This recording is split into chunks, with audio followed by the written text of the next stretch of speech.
Good morning students. सो या last time जो video था उसमें मैंने आपको पीडीएफ सेंड की थी जिसमें हमने क्वेश्चंस किए थे 5th चैप्टर के बायो के। So now today we are going to start new chapter that is motion and this is the part of a physics. Okay, so first motion. So what is motion called? So a particle is a point like object has mass but infinitesimal size. The object position is its location with respect to a chosen reference point in the diagram. The road sign is the reference point. मतलब क्या बोला गया है कि जो motion है वो क्या है कि किसी भी ऑब्जेक्ट का जो मूवमेंट होता है या वो अपनी जगह से मूव करता है तो उससे हम लोग क्या बोलते हैं, मोशन बोलते हैं. Okay, motion occurs when an object changes its position. Motion कब अकर होता है? जब कोई भी ऑब्जेक्ट है वो अपनी पोजीशन को चेंज करता है. मतलब सपोज हमने एक बॉल लिया, बॉल का हमने फेंका तो बॉल जैसे से मूव करता जाएगा तो उसने अपना पोजीशन चेंज करेगा. तो हम लोग क्या बोलेंगे कि बॉल का मोशन हो रहा है, मतलब बॉल मोशन में है. Both distance and time are important in describing motion. तो जब भी हम लोग मोशन को डिस्क्राइब करते हैं तो उसमें डिस्टेंस और टाइम दोनों ही बहुत इंपॉर्टेंट होते हैं. डिस्टेंस क्यों? क्योंकि वो कितने डिस्टेंस मतलब उसने कितना डिस्टेंस कवर किया, कितने टाइम में कवर किया, तो वो हो जाता है स्पीड. ठीक है. See some motion has occurred even if you didn't see it happen. कुछ मोशन ऐसे भी होते हैं जिसे हम लोग देखते नहीं है कि वो हो रहा है पर फिर भी वो हो रहा होता है. ठीक है. जैसे अगर हम लोग एग्जाम्पल लें कि हवा को हम लोग देख नहीं सकते पर फिर भी वो मूव तो करती है, मतलब उसका मोशन हो रहा है पर हम लोग उसे देख नहीं पा रहे हैं. देन नेक्स्ट उसी का एक पार्ट है रिलेटिव मोशन. अब इसमें क्या बोला गया है? When two objects are moving in a plane each have relative motion with respect to second. Example, person sitting in a train and watching a trees. अब देखिए सपोज एक ट्रेन है, ठीक है, एक रिलेटिव मोशन बोला गया. रिलेटिव मोशन में क्या होता है कि दो ऑब्जेक्ट्स है, ठीक है, वो मूव कर रहे हैं एक ही प्लेन पे मूव कर रहे हैं. सपोज मैंने एग्जांपल लिया ट्रेन का एग्जांपल लिया कि कोई पर्सन है, ठीक है, वो ट्रेन में बैठा हुआ है और वो ट्रेन के साथ साथ मूव कर रहा है. तो हमें क्या दिखाई दे रहा है कि ट्रेन मूव कर रही है पर वो पर्सन ट्रेन के साथ मूव कर रहा है पर हमें पर्सन मूव करता नहीं दिखाई देगा. पर्सन अपनी जगह पे बैठा हुआ होगा. वैसे ही ट्रेन में बैठकर ट्रेन मूव कर रही है. ट्रेन से बाहर देखेंगे तो क्या देखेंगे कि ट्रीज है, कि ट्रेन आगे जा रही है, ट्रीज पीछे जा रहे हैं. तो ट्रीज मूव नहीं कर रहे, ट्रेन मूव कर रही है पर फिर भी हमें क्या लग रहा है कि ट्रीज मूव कर रहे हैं. समझ आया? उसे हम लोग क्या बोलते हैं? रिलेटिव मोशन बोलते हैं. एक बार फिर से एक्सप्लेन करती हूँ कि सपोज कोई पर्सन है वो ट्रेन में बैठा हुआ है, ट्रेन मूव कर रही है, वो बाहर देख रहा है तो क्या देख रहा है कि जो ट्रीज है वो पीछे की साइड जा रहे हैं, ट्रेन आगे की साइड जा रही है. तो उसके अकॉर्डिंग तो वो तो ट्रेन में बैठा है तो ट्रेन तो मूव नहीं कर रही है उसके अकॉर्डिंग, पर उसके अकॉर्डिंग क्या हो रहा है कि जो ट्रीज है वो मूव कर रहे हैं. सो ये होता है रिलेटिव मोशन कि एक के कंपेरिजन में दूसरी चीज़ें वो मूव कर रही है. तो वो एक चीज़ को नहीं देख पा रहा है, वो दूसरी चीज़ को ही देख रहा है. जैसे उसे ये नहीं लग रहा है कि वो ट्रेन मूव कर रही है क्योंकि वो तो ट्रेन के साथ साथ चल रहा है पर उसके अकॉर्डिंग मूव क्या कर रहा है? ट्रीज मूव कर रहे हैं. यहाँ तक देखिए, उसके बाद हम लोग आगे बढ़ते हैं. Okay, so now next we have that distance and displacement. So अब हमारे पास है कि डिस्टेंस एंड डिस्प्लेसमेंट क्या है. So distance, how far N object has moved, it has only magnitude without direction. ठीक है, कि कोई भी ऑब्जेक्ट है वो कितना दूर उसने मूव किया है और उसका मैग्नीट्यूड, मतलब जिससे हमने बोले 25 किलोमीटर है, 20 किलोमीटर है, 50 किलोमीटर है, 10 मीटर्स है. तो जो नंबर है 25, 20, 10 उससे मैग्नीट्यूड बोला जाता है. इन नंबर्स को क्या बोला जाता है? मैग्नीट्यूड बोला जाता है. इसमें डायरेक्शन नहीं होती. डिस्टेंस में बस ये है कि हमारे पास एक मैग्नीट्यूड है, जैसे 20 है या 25 किलोमीटर से, तो उसने कितना डिस्टेंस कवर किया, तो वो मैग्नीट्यूड हमारे पास है. इससे हमारे पास डायरेक्शन नहीं होती है.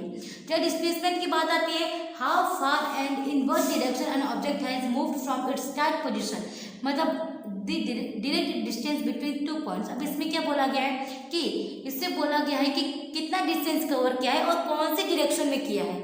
मतलब डिस्प्लेसमेंट में हम लोग ये भी देख रहे हैं कि डिस्टेंस कितना कवर किया है और कौन सी डायरेक्शन में उसने कवर किया है, वो होता है डिस्प्लेसमेंट. कि चलो हमने एक पॉइंट दे दिया ए और दूसरा पॉइंट दे दिया बी, तो ए से बी के बीच में उसने इतना डिस्टेंस कवर किया है, मतलब वो डायरेक्शन हो गई कि वो ए से बी तक ही जाएगा, किसी और डायरेक्शन में नहीं जा रहा है.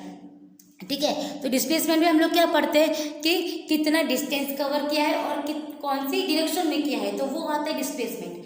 फिर से रिवाइज करवा रही हूँ, डिस्टेंस और डिस्प्लेसमेंट पे डिफरेंस क्या है. डिस्टेंस में सिर्फ मैग्नीट्यूड होता है, डायरेक्शन नहीं होती है, और डिस्प्लेसमेंट में मैग्नीट्यूड एंड डायरेक्शन दोनों चीज़ें पाई जाती है. Okay, now see next we have speed. Speed की डेफिनेशन क्या होती है? The distance an object travels in a given amount of time. जैसे कि मैंने बोला कि 5 मिनट में 1 किलोमीटर डिस्टेंस ट्रेवल किया या 5 मिनट में ½ किलोमीटर डिस्टेंस ट्रेवल किया.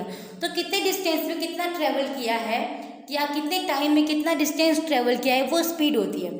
जैसे मैंने बोल दिया कि चलो हम लोग 15 मिनट में हम लोग 2 किलोमीटर पहुंच गए, है ना, या 15 किलोमीटर में हम लोग 15 मिनट में हम लोग 3 किलोमीटर पहुंच गए। तो ये बोला जाता है कि कितने डिस्टेंस में और कितना टाइम में कवर किया है ना, कि कितना डिस्टेंस और कितने टाइम में कवर किया है, तो वो क्या हो जाती है, स्पीड। और स्पीड का फॉर्मूला क्या होता है, डिस्टेंस अपॉन टाइम। डिस्टेंस को डिवाइड कर दो टाइम से उसकी स्पीड निकल जाएगी। यहाँ तक देखिए, उसके बाद हम लोग आगे बढ़ते हैं। Okay, so now next we have that types of speed, है ना, कि टाइप क्या है। तो इसमें क्या बोला गया है, कांस्टेंट स्पीड सबसे पहले दी गई है। Speed doesn't change, speed doesn't change मतलब सपोज कि 1 किलोमीटर में भी उसकी, जैसे हम लोग 1 किलोमीटर गए, या फिर किलोमीटर थोड़ी टाइम का डिस्टेंस ले लीजिए कि ठीक है कि 2 किलोमीटर में उसकी स्पीड जो है वो 20 किलोमीटर है, ठीक है, 20/सेकंड है। सो अगर हम लोग 30 किलोमीटर की बात करते हैं या कितनी भी बात ले लो, तो टाइम चेंज नहीं होती है। बस ये समझो कि 5 मिनट है, तो 5 मिनट में उन्होंने आधा किलोमीटर कवर किया, 10 मिनट में 1 किलोमीटर कवर किया, मतलब वो रेगुलर है। ये नहीं हो रहा है कि मतलब 5 में 10 1 किलोमीटर किया और 2 में फिर 2.5 किलोमीटर कर दिया, ये नहीं, चेंज नहीं हो रहा है, जितना टाइम उतना डिस्टेंस। तो उससे बोलते हैं कांस्टेंट स्पीड, की स्पीड चेंज नहीं होती। जैसे कोई है कि 20 किलोमीटर से 20/सेकंड से जा रहा है, तो 20 से ही जाएगा, ठीक है। देन आता है चेंजिंग स्पीड। अब स्पीड चेंज होती है तब। So riding a bike for 5 kilometre, take off and increase speed, slow down up hill, speed up down hill, stop sign. मतलब बस क्या बोला गया है कि जब स्पीड चेंज हो रही है, चेंज होने में क्या है कि सपोज पहले हमने बहुत फास्ट कर लिया तो हिल आ गई, तो हमने रेस छोड़ दिया, कम कर लिया, डाउन कर दिया, है ना। तो इस तरीके से स्पीड है वो चेंज होती रहती है, ठीक है। उसके बाद हमारे पास है एवरेज स्पीड। एवरेज स्पीड में क्या है कि total distance upon total time taken, कि स्टार्टिंग पॉइंट से लेकर एंडिंग पॉइंट तक टोटल डिस्टेंस कितना हुआ और उसमें टोटल टाइम कितना लगा, वो होता है एवरेज स्पीड। अब उसी में हम लोग इंस्टेंटेनियस स्पीड मत लगा ले, तो speed at any given time. Instantaneous speed मतलब कि किसी भी पर्टिकुलर टाइम में जो स्पीड दी है वो चीज़, ठीक है। ओके, नेक्स्ट हमारे पास है the velocity, include speed and direction. अब वेलोसिटी में क्या है कि उसमें स्पीड भी आती है और डायरेक्शन भी आती है। स्पीड मतलब कि कितनी स्पीड से वो जा रहा है, ठीक है। स्पीड में क्या हो गया कि टाइम भी हो गया, डायरेक्शन और डिस्टेंस भी आ गई और डायरेक्शन भी आ गया। फिर से बता रही हूँ, देखिए वेलोसिटी में क्या है, स्पीड और डायरेक्शन कर रहा है। स्पीड मतलब कि डिस्टेंस अपॉन टाइम, मतलब उसमें डिस्टेंस भी आ गया, टाइम भी आ गया और डायरेक्शन भी आ गया। इन तीनों को मिलाकर और क्या होता है, वेलोसिटी होती है। Okay, next we have acceleration. ये रहा। अब एक्सीलरेशन में क्या होता है कि एक्सीलरेशन मतलब जब भी हम लोग रेस को बढ़ाते हैं, ठीक है, हम लोग नॉर्मल लैंग्वेज में बोले तो हम लोग जब भी कोई भी राइड करते हैं, तो जैसे हम लोग व्हीकल 4 व्हीलर व्हीकल ले लीजिए, 4 व्हीलर्स व्हीकल में हम लोग स्पीड बढ़ाने के लिए हम लोग एक्सेलरेट करते हैं, ठीक है। तो इसमें क्या होता है, any change in velocity over a period of time is called acceleration. मतलब वेलोसिटी मतलब उसकी स्पीड और डायरेक्शन में जब भी चेंज आता है उसे हम लोग क्या बोलते हैं, एक्सीलरेशन बोलते हैं। और एक्सीलरेशन को डिनोट करते हैं स्मॉल ए से, और उसका फॉर्मूला होता है v/t।